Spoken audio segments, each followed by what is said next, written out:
Zakat itu disyariatkan supaya antum kaya. Gitu cara bacanya. Makanya orang-orang dulu itu, ya pengen kaya itu, bisnisnya pengen kaya, supaya bisa zakat. Bisa zakat, bisa infak. Ya gimana kalau nggak ada uang yang bisa zakat? Mustahil. Ya, jadi kaya itu biasa orang dulu, passionnya mereka tinggal milih. Passion itu biasanya ada 3 zaman Nabi itu. Kalau bukan orang kaya, orang berilmu, atau dengan tenaga. Ya kaya nanti bisa dibagi 2 dengan kedudukan. Jadi kalau saya urutkan begini, ya. Jadi ada yang dengan jabatan, kedudukan, ada dengan harta, ada dengan ilmu, ada dengan tenaga. 1, 2, 3, 4. Ada yang menjadikan ini 1. Ini cuma 3. Ini Pak, Bu, zaman-zaman Nabi tinggal milih mau yang mana. Gitu. Saking ringannya. Cuma mendidik untuk mendapatkan ini, itu pun butuh perjuangan. 13 tahun ditanamkan dulu akarnya dalam jiwa. Fase Mekah. Pindah ke Madinah sampai dekat dengan Allah Subhanahu wa taala. Sehingga orientasi, visinya, cara berpikir mereka, tingkat panjangnya itu sudah bukan dunia lagi, tapi akhirat. Jadi mereka memahami dunia itu untuk bertugas saja, untuk dinas. Kembalinya ke akhirat. Bagaimana memilih aktivitas di dunia dalam berdinas supaya sukses ke akhirat? Maka diturunkanlah kemudian kemuliaan akhiratnya. Ini yang sering saya gambarkan dengan sederhana, menurunkan kurikulum surga ke bumi.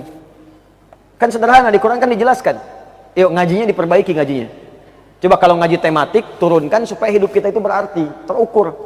Anda mau ke surga, mau surga yang mana? Kan ragamnya banyak, surga dengan Nabi ada, taman surga ada, seluas langit dan bumi ada. Ya, surga yang kelas biasa ada, sebiasa-biasanya surga juga. Ya, nikmatnya luar biasa. Dibagi 4, dari 4 diurutkan lagi. Ada yang Firdaus, ada yang Aden. Pintunya ada 8 amalan, ada pintu Ar-Rayyan untuk yang puasa, pintu tahajud, pintu sedekah. Jadi ketika mereka menurunkan kurikulum ini, dijadikan passion di bumi. Contoh, ada surga seluas langit dan bumi. Ya, Quran surah ketiga Ali Imran ayat 133 sampai 134. Wasari'u ila maghfiratin min rabbikum.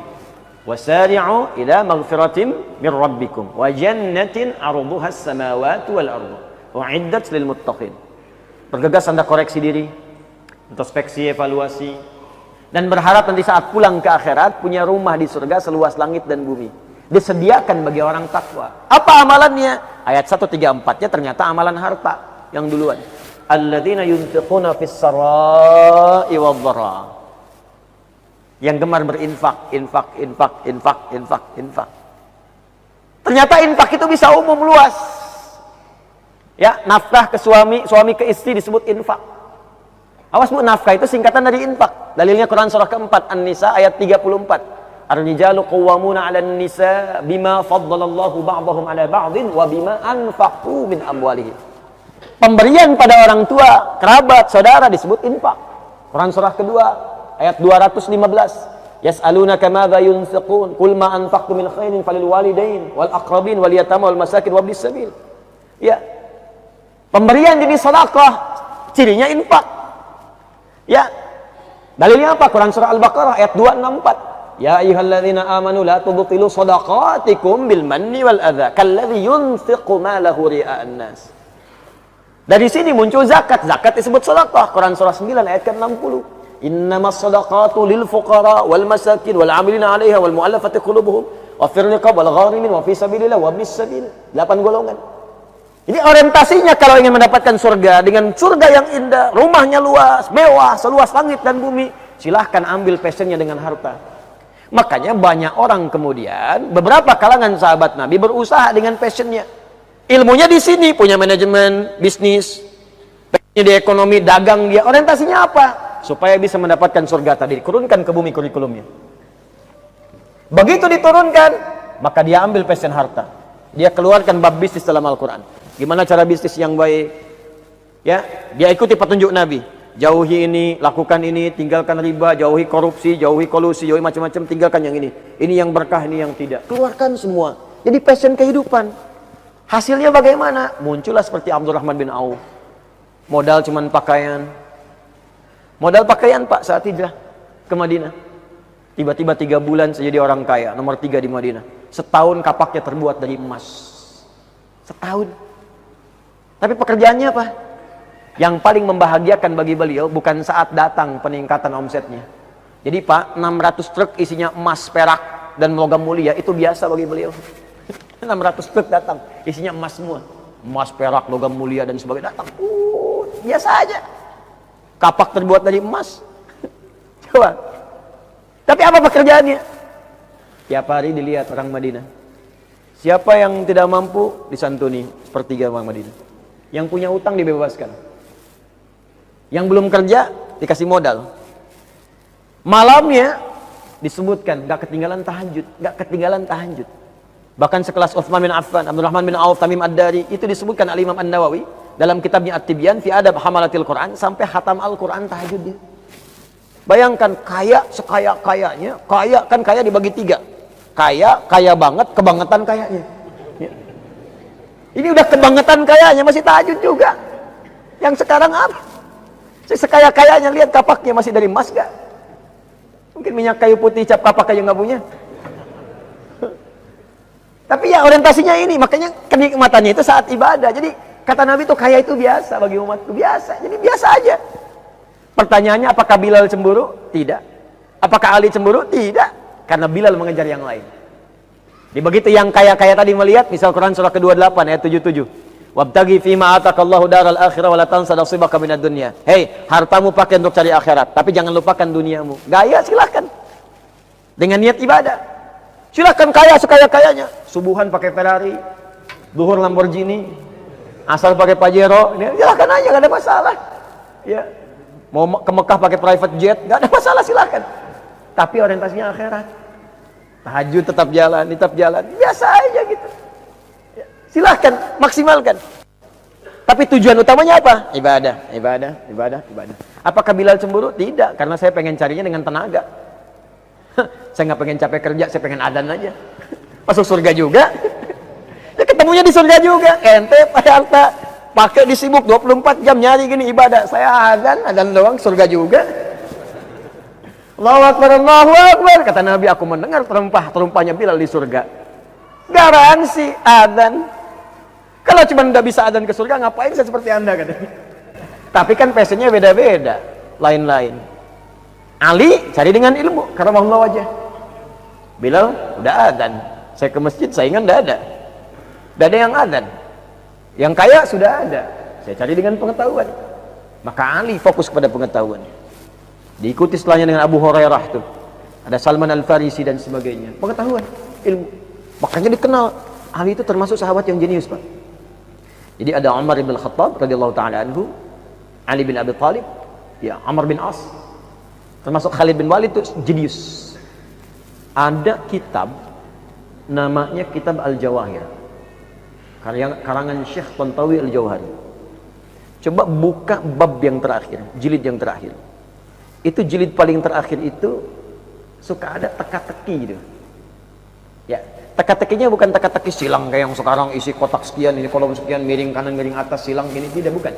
Itu permainan matematika. Tapi menggunakan Al-Quran dan diinspirasi dari kisah nyata. Ternyata sahabat Ali bin Abi Thalib karamahullah wajah, menantu Nabi yang paling mulia ini, itu termasuk juga ahli matematika. Tuh. Ahli tafsir iya, ahli hadis iya, balaghah paling fasih, sampai punya sekarang kitab namanya Nahjul Balaghah.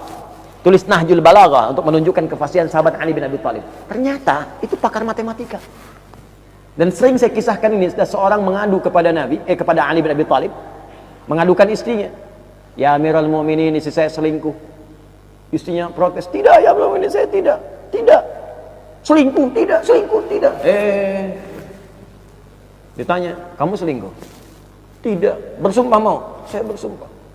Kamu dari mana tahunya? Ada saksi? Tidak. Dari mana bisa katakan selingkuh?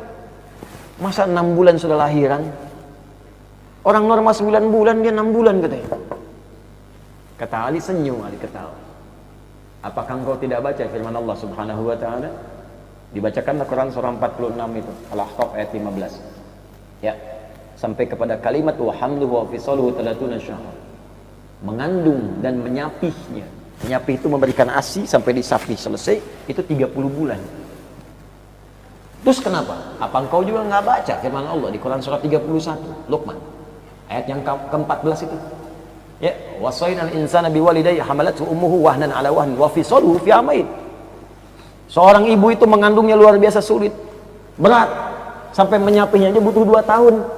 Ente nggak baca di Al-Ahqaf disebutkan ayat 15, mengandung, menyusui sampai disapi itu 30 bulan.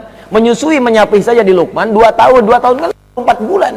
Kalau 30 dikali 24 bukan kan 6 bulan. Itu namanya prematur, Cepi. Ya kalau masih hidup sekarang mungkin begitulah. Itu namanya kelahiran prematur. Istilahkan begitu. Itu orang dulu begitu, Pak. Jago-jagoan lah. Ada yang logika, ada yang macam-macam, ada yang liberal, yang sejago-jagonya liberal zaman dulu tuh langsung sama anak kecil kalahnya. Sama anak kecil. Tokoh liberal nantangin para ulama sekota. Ya, merasa paling hebat, sama anak kecil dipanggil. Apa masalahnya katanya? Kamu yang mau lawan saya, kamu masih kecil ya. Masalahnya apa? Disebutkanlah, di mana keadilan Allah? Setan diciptakan dari api, dibalikin lagi ke api, enak dong katanya. Kita kan dari tanah dibalikin ke api. Apa-apa katanya, supaya mendekat, begitu mendekat ditampar. Wah, wih katanya kan kurang ngajar kamu. Apa yang kurang ngajar? Sakit emang, sakit. Kok bisa sakit? Pipi kamu kan dari kulit, tangan saya dari kulit. Kan sama-sama kulit. Kalau kulit dengan kulit saja bisa sakit, bagaimana setan dari api dengan neraka dari api dengan kadar yang berbeda? Siapa anak kecil itu? Nu'man bin Thabit, dikenal dengan Abu Hanifah, yang wafat tahun 150 Hijrah. Itu hebat-hebat, Pak. Apa rahasia mereka? Mengamalkan hadis Nabi SAW. Makanya zaman Nabi yang jadi birokrat ada, diplomat ada, Amr bin As, Umar bin Khattab. Ya, tapi mohon maaf, ilmu masih tinggi, jenius juga ilmunya, ditanya apa aja bisa jawab, hadis paham, Quran hafal, tahajud jalan. Jadi Anda silahkan mau jadi apapun yang baik-baik, diplomat silahkan, birokrat silahkan, jadi pejabat silahkan, tapi jadi yang baik, Pak. Sekarang kita butuh orang baik. Jadi profesor ilmuwan silahkan jadi yang baik, karena kalau yang baiknya itu hilang, maka apa yang didapatkan jadi maksiat, jadi madorat nantinya, celaka. Tenaga silakan untuk digunakan pada yang baik-baik, mulia kok. Asal kita mau mengejar ini, surga.